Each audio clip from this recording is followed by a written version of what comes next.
Assalomu alaykum aziz tomoshabinlar. Bugun men siz bilan hayotingizdagi eng muhim masalalardan biri, balki hozirda sizni eng ko'p tashvishga solayotgan mavzu haqida gaplashmoqchiman. Gap shundaki, avvalgi mehnat stajingiz, ya'ni 1990 yilgacha bo'lgan davrdagi ish stajingiz pensiyangizni sezilarli darajada oshirishi mumkin. Bu ma'lumot millionlab insonlarga, har bir pensiyaga chiqqan yoki yaqinda chiqadigan fuqaroga tegishli va bu siz uchun kritik ahamiyatga ega. Shuning uchun iltimos diqqat bilan tinglang, hozirroq kanalimizga obuna bo'ling, videoga like bosing. Bu ma'lumot hammaga yetib borishi kerak. Muammoning mohiyati, ilgari qanday edi va hozir nima o'zgardi? Keling, avvalo muammoning ildiziga sho'ng'iymiz. Ko'pchiligingiz eslaysiz, Sovet ittifoqi davrida ishlagan millionlab fuqarolarimiz bor. O'sha paytda mehnat stajini hisoblash tizimi hozirgidan ancha farq qilar edi. Pensiya hisoblashning murakkab formulalari, koeffitsiyentlar va cheklovlar mavjud edi. Ko'pincha sizning 1931 yilgacha bo'lgan mehnat stajingiz va ish haqingiz to'liq va adolatli tarzda hisobga olinmas edi. Bu degani, siz umringizning eng sarmas'ul yillarida qilgan mehnatingiz uchun hozirda to'liq qiymatda pensiya olmasligingiz mumkin. Masalan, ko'pchilikning mehnat daftarchasida 1991 yilgacha bo'lgan ma'lumotlar bor. Ammo bu ma'lumotlar pensiya hisoblanayotganda to'g'ri indeksatsiyalanmagani yoki eng qulay shartlarda hisobga olinmagani sababli yakuniy pensiya miqdori past bo'lib chiqaverdi. Ayniqsa, o'sha paytlarda maoshlar nisbatan past bo'lgan, lekin odamlar 20-30 yil davomida sidqidildan ishlaganlar. Bu esa ularning hozirgi pensiyasiga salbiy ta'sir ko'rsatgan. Ya'ni avvallari pensiya hisoblanganda 1991 yilgacha bo'lgan davrdagi ish haqqi koeffitsiyentlari o'sha davrdagi o'rtacha ish haqqi darajasiga nisbatan past bo'lishi mumkin edi, yoki bu davr uchun maxsus koeffitsiyentlar qo'llanilmasdi. Ba'zida esa qaysidir sabablarga ko'ra eski arxiv ma'lumotlari to'liq hisobga olinmas edi. Lekin hozir vaziyat o'zgardi. Hukumat bu tarixiy adolatsizlikni bartaraf etish maqsadida muhim qarorlar qabul qildi. Endilikda 1990 yilgacha bo'lgan mehnat stajini qayta ko'rib chiqish va uni pensiya hisoblashda yanada adolatli va foydali tarzda hisobga olish mexanizmlari joriy etilmoqda. Buning sababi shundaki, davlatimiz har bir fuqaroning o'tmishdagi mehnatini qadrlash va ularning pensiya ta'minotini yaxshilashga intilmoqda. Yangi qoidalar 1991 yilgacha bo'lgan mehnat stajini hisobga olishda ko'proq imkoniyatlar yaratadi. Shu jumladan ayrim hollarda ish haqi ma'lumotlari mavjud bo'lmasa ham stajni tasdiqlash va uning pensiyaga ta'sirini oshirish yo'llari ko'zda tutilgan. Bu degani, sizning o'tmishdagi mehnatingiz hozirgi pensiyangizda o'z aksini topishi uchun yangi eshiklar ochilmoqda. Asosiy qism 1: nimalarni bilish kerak? Kimlar g'am chekishi kerak va kimlar g'am chekmasligi kerak? Endi bu muhim o'zgarishlar haqida batafsilroq gaplashamiz. Bu siz uchun nimalarni anglatadi? Kimlar bu imkoniyatdan foydalanishi mumkin va kimlar uchun bu unchalik katta o'zgarish yaratmasligi mumkin? Nimalarni bilishingiz kerak? Eng avvalo shuni bilishingiz kerakki, O'zbekiston Respublikasining pensiya ta'minoti to'g'risidagi qonunchiligiga kiritilgan o'zgarishlar va prezidentimizning tegishli farmonlari aynan 1991 yilgacha bo'lgan mehnat stajini qayta ko'rib chiqishga qaratilgan.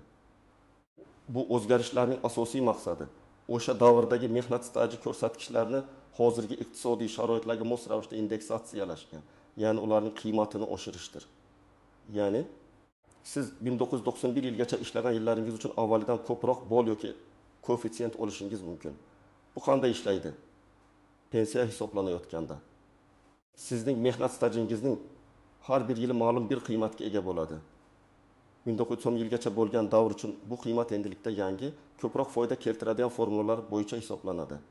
Bu ayniqsa o'sha davrdagi ish haqingiz to'g'risidagi arxiv ma'lumotlari to'liq bo'lmagan yoki past ko'rsatkichlarga ega bo'lgan hollarda juda muhimdir. Yangi tizimda bu davrni hisoblashda minimal pensiya miqdori va o'rtacha ish haqi ko'rsatkichlariga tayanib yanada adolatli yondashuv qo'llaniladi. Kimlar g'am chekish kerak, ya'ni bu imkoniyatdan foydalanish kerak? 1. 1991 yilgacha sezilarli muddat ishlagan shaxslar, agar siz 1991 yilgacha 5, 10, 15, hatto 20 yildan ortiq ishlagan bo'lsangiz, demak bu sizga bevosita tegishli. Sizning o'tmishdagi stajingiz qayta baholanib, pensiyangiz sezilarli oshishi mumkin. 2. Ish faoliyatini erta boshlaganlar. Agar siz o'spirinlik chog'ingizda, masalan, 16-18 yoshlarda yoki yoshligingizda, 25 yoshlarda mehnat faoliyatingizni boshlagan bo'lsangiz va 1930 yilgacha uzoq yillar davomida ishlagan bo'lsangiz, siz uchun bu juda foydali bo'ladi. 1931 yilgacha o'rtacha yoki past ish haqi olganlar, o'sha davrdagi maoshingiz hozirgi pensiyangizga kam ta'sir ko'rsatayotgan bo'lsa, yangi qoidalar sizning stajingizning o'zini o'g'irligini oshirishi mumkin. Bu esa ish haqi ma'lumotlari kam bo'lganida juda muhimdir. 4. Mehnat daftarchasida 1990 yilgacha bo'lgan davrga oid ma'lumotlari mavjud bo'lganlar, sizning mehnat daftarchangiz bu jarayonning asosiy hujjati bo'ladi. Hujjatlaringizni tekshiring. Kimlar g'am chekmasligi kerak yoki bu ularga kam ta'sir qiladi? 1. Butun mehnat staji 1997 yildan keyin bo'lganlar. Agar siz 1997 yildan keyin ish boshlagan bo'lsangiz, bu o'zgarishlar sizga taalluqli emas. 2. Pensiyasi boshqa sabablarga ko'ra allaqachon yuqori bo'lganlar. Agar siz masalan maxsus xizmatlar, yuqori lavozimdagi ishlar yoki 1991 yildan keyingi juda yuqori ish haqlari tufayli allachan qachon yuqori pensiya olayotgan bo'lsangiz, bu qayta hisoblash sizning umumiy pensiyangizga unchalik katta o'zgarish kiritmasligi mumkin. Ammo baribir foyda berishi shubhasiz. 1990 yilgacha bo'lgan staji allaqachon to'liq va adolatli hisobga olinganlar. Bu kamdan kam holat bo'lishi mumkin. Ammo agar sizning stajingiz allaqachon maksimal darajada baholangan bo'lsa, o'zgarish kichik bo'lishi mumkin. Keling, endi bir nechta real misollar bilan tushuntiraman. Bir misol qishloq xo'jaligida ishlagan ayolning pensiyasi. Oysha opa 1970 yildan 1995 yilgacha kolxozda, keyinchalik shirkat xo'jaligida g'alla yetishtirish bilan shug'ullangan. Uning 1990 yilgacha bo'lgan staji 20 yilni tashkil qiladi. Pensiyaga chiqqanida uning 1991 yilgacha bo'lgan ish haqi ma'lumotlari to'liq topilmagani sababli bu davr minimal stavkalar bo'yicha hisoblangan. Yangi qoidalarga ko'ra uning 20 yillik staji uchun maxsus koeffitsiyentlar qo'llanildi va bu davrdagi o'rtacha ish haqi yanada yuqori indeksatsiyalanib qayta baholandi. Natijada Oysha opaning pensiya avvalgi 20 million so'mdan 2 million so'mga, ya'ni 700 ming so'mga oshdi. Bu sezilarli o'zgarish uning turmush sharoitini yaxshilashga yordam beradi. 2 misol. Zavodda ishlagan erkakning pensiyasi. Komil aka 1995 yilda zavodda ish boshlab 2000 yilgacha uzluksiz ishlagan. Uning 1997 yilgacha bo'lgan staji atiga 6 yilni tashkil etadi. Dastlabki pensiya hisobida bu 6 yil unchalik katta ta'sir ko'rsatmagan. Chunki uning eng yuqori daromadi 1997 yildan keyingi davrga to'g'ri kelgan. Biroq yangi qoidalar ushbu 6 yillik stajning har bir yiliga yangi, qulayroq koeffitsiyentni qo'llash imkonini berdi. Garchi bu 6 yil bo'lsa ham, Komil akaning pensiyasi 20 million so'mdan 20.95 million so'mga, ya'ni 1,5 ming so'mga oshdi.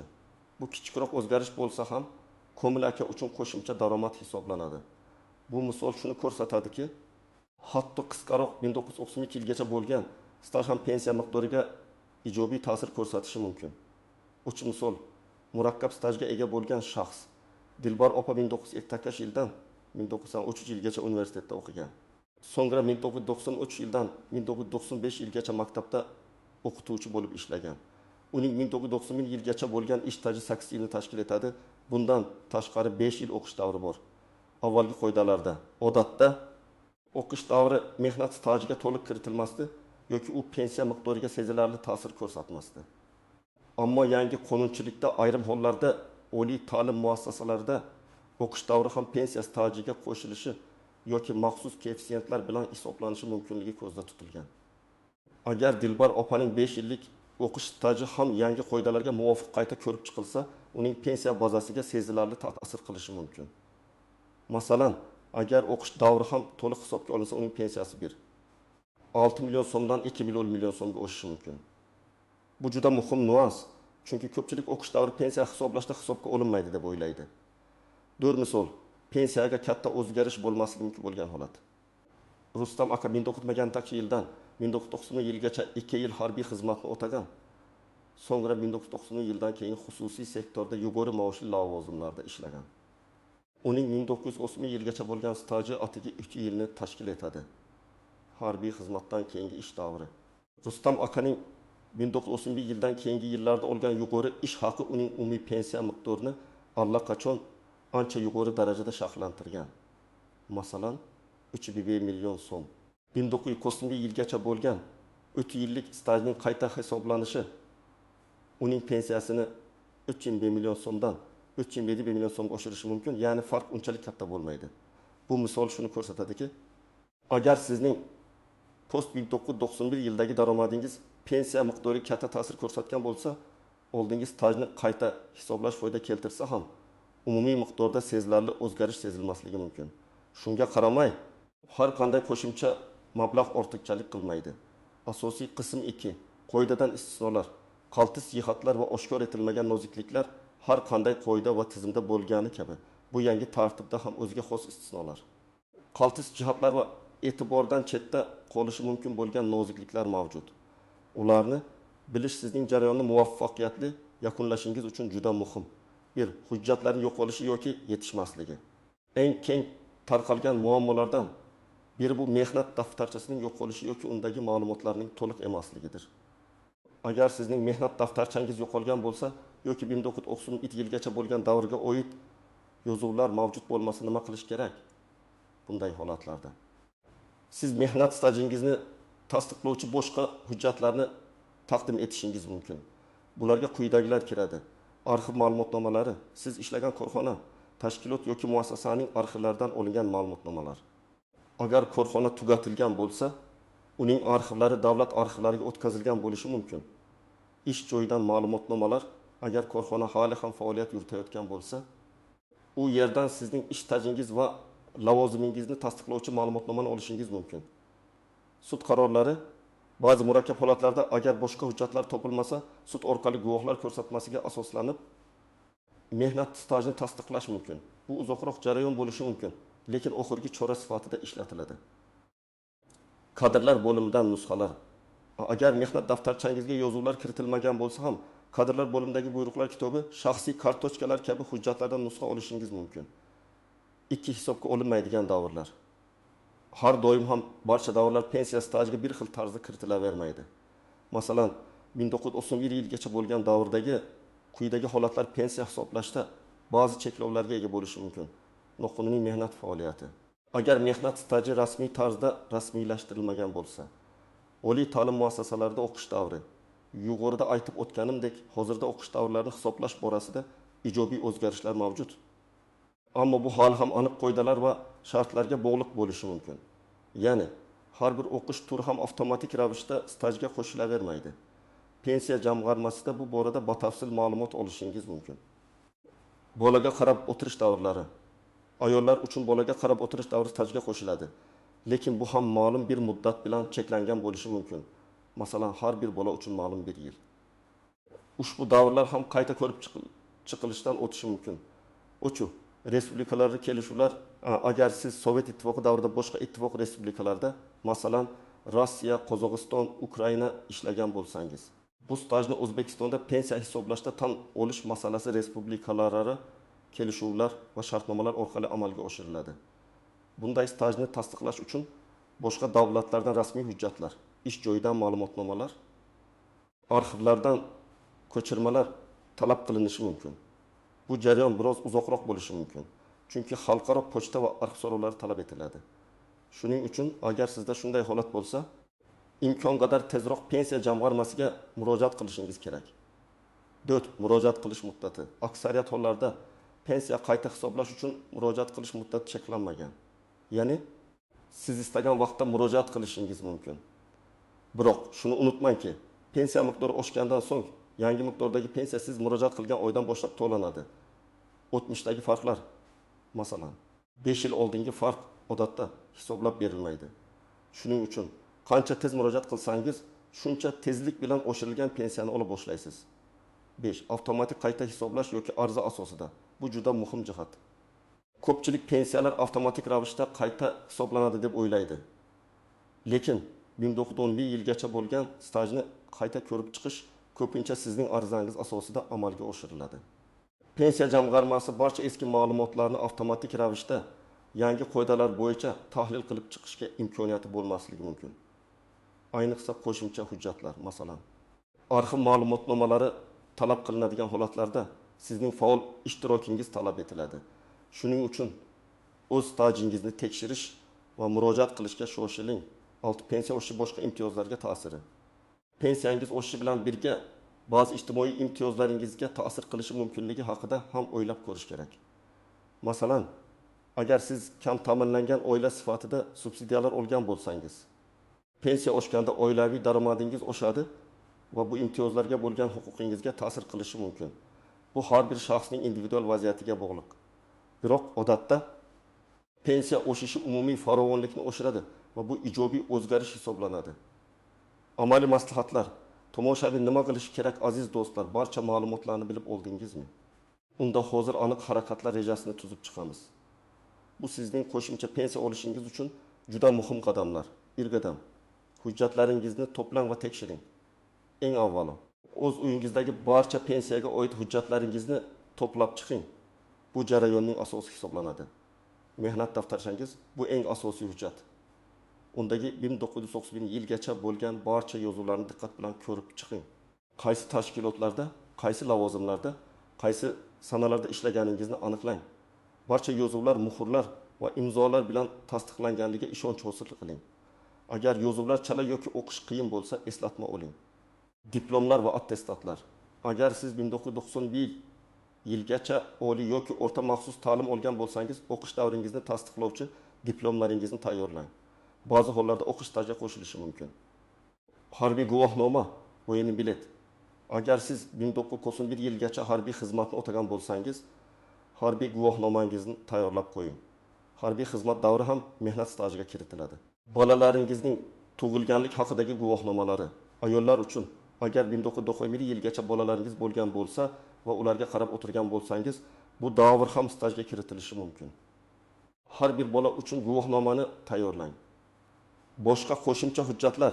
Agar yuqorida sanab o'tilgan hujjatlaringizda kamchiliklar bo'lsa, masalan, mehnat daftarchangiz yo'qolgan, sizga ish joyingizdan berilgan ma'lumotnomalar, ishga qabul qilish va ishdan bo'shatish buyruqlarining nusxalari, ish haqi to'g'risidagi ma'muri, buxgalteriya ma'lumotnomalari, shuningdek, shaxsiy hisob varag'ining nusxalari kerak bo'lishi mumkin. Bu hujjatlar 1991 yilgacha ishlagan korxonangizning kadrlar bo'limidan yoki arxivlardan olinadi. Hujjatlarning asl nusxalari yoki notarial tasdiqlangan nusxalar talab etiladi. 2 qadam. O'zingizning potensial foydangizni taxminiy hisoblab chiqing. Garchi aniq hisob-kitobni pensiya jamg'armasi mutaxassislari amalga oshirsa ham, siz o'zingiz uchun taxminiy hisob-kitobni qilib ko'rishingiz mumkin. Internetda pensiya kalkulyatorlari mavjud bo'lishi mumkin. Ammo eng yaxshisi o'zingizning 1990 yilgacha bo'lgan stajingizni aniq yillarda hisoblang. Masalan, agar sizning 1990 yilgacha 20 yillik stajingiz bo'lsa, bu avvalgidan ko'ra yuqori koeffitsiyentda hisoblanishi ehtimoli borligini bilishingiz sizni yanada faol harakat qilishga undaydi. 3 qadam qayerga murojaat qilish kerak? Siz o'z yashash joyingizdagi pensiya jamg'armasining tuman, shahar bo'limiga murojaat qilishingiz kerak. Bu joy pensiya masalalari bilan shug'ullanadigan yagona davlat idorasidir. Sizning hududingizdagi pensiya jamg'armasi bo'limining aniq manzilini va ish vaqtini internetdan topishingiz yoki mahalliy hokimiyatdan so'rashingiz mumkin.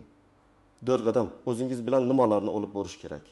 Pensiya jamg'armasiga borayotganda quyidagi hujjatlarni o'zingiz bilan olib borishni unutmang. Yuqorida sanab o'tilgan barcha hujjatlaringizning asl nusxalari, mehnat daftarchasi, diplomlar, harbiy guvohnoma, tug'ilganlik haqidagi guvohnomalar, arxiv ma'lumotnomalari va boshqalar.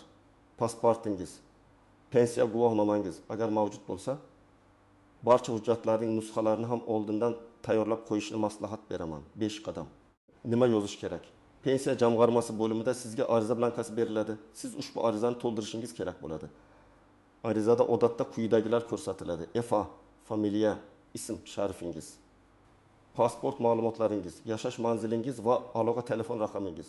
Arizaning maqsadi: mening 1991 yilgacha bo'lgan mehnat stajimni qayta ko'rib chiqish va pensiyamni qayta hisoblashni so'rayman deb yozishingiz mumkin. Ilovada hujjatlar ro'yxati. Arizaga ilova qilinayotgan barcha hujjatlaringizni sanab o'ting. Masalan, mehnat daftarchasining asl nusxasi, arxiv ma'lumotnomasi nomeridan Gagadar va hokazo. Agar ariza yozishda qiynalsangiz, pensiya jamg'armasi xodimlari sizga yordam berishlari kerak. Arizaning bir nusxasini o'zingizda qoldiring. unga qabul qilinganligi to'g'risidagi belgi qo'ydiring. 6 qadam. Murojaatingizni kuzatib boring. Arizangiz qabul qilinganidan so'ng uning ko'rib chiqish muddatini aniqlab oling. Odatda bunday arizalar ma'lum bir muddat, masalan 25-30 kun ichida ko'rib chiqiladi. Agar shu muddat ichida javob olmasangiz yoki aniq bir natija bo'lmasa, pensiya jamg'armasiga qayta murojaat qilib, arizangizning holati haqida so'rang. Agar rad javobini olsangiz, rad etish sabablarini yozma ravishda talab qiling. Ba'zan rad etish sabablari bekor qilinishi mumkin bo'lgan kichik kamchiliklar bo'ladi. Masalan, hujjatlardagi xatoliklar. Rad javobi sizni to'xtatmasligi kerak. Chunki adolatsiz rad etishlar ustidan yuqori turuvchi tashkilotlarga yoki sudga shikoyat qilish huquqingiz bor. 7 qadam. Kechiktirmang. Bu masalada kechiktirishga hojat yo'q. Qancha tez murojaat qilsangiz, shuncha tezlik bilan pensiyangiz qayta hisoblanadi va siz oshirilgan miqdordagi pensiyani ola boshlaysiz. Har bir o'tgan kun bu sizning yo'qotgan pulingiz bo'lishi mumkin. Xulosa va yakuniy chorlov, aziz do'stlar, umid qilamanki, bu batafsil ma'lumot siz uchun foydali bo'ldi. Sizning 1991 yilgacha bo'lgan mehnat stajingiz bu shunchaki yillar yig'indisi emas. Bu sizning shaxsiy tarixingiz, mamlakatimiz rivojiga qo'shgan hissangizdir. Davlat esa bu hissangizni qadrlashga intilmoqda. Pensiyangizni qayta hisoblash orqali siz haqqoniy ravishda ko'proq pul olishingiz mumkin. Bu jarayonni har biringiz uchun individual ravishda amalga oshirish mumkin va men bunga ishonaman. Shuni unutmangki, har bir fuqaro o'z huquqlarini bilishi va ulardan foydalana olishi kerak. Men sizga pensiya jamg'armasiga borib, o'zingizning holatingizni tushuntirishingizni, hujjatlaringizni ko'rsatishingizni va pensiyangizni qayta hisoblash uchun ariza berishingizni qat'iy tavsiya qilaman. Agar sizda yana savollar bo'lsa yoki shunga o'xshash vaziyatga tushgan bo'lsangiz, izohlarda o'z fikrlaringiz va tajribangizni yozib qoldiring. Bu boshqa tomoshabinlar uchun ham foydali bo'lishi mumkin. Videoga like bosishni va kanalimizga obuna bo'lishni unutmang. Bu bizga kelajakda yanada foydali ma'lumotlar tayyorlashda yordam beradi. Sog' bo'ling va o'z huquqlaringizni himoya qiling.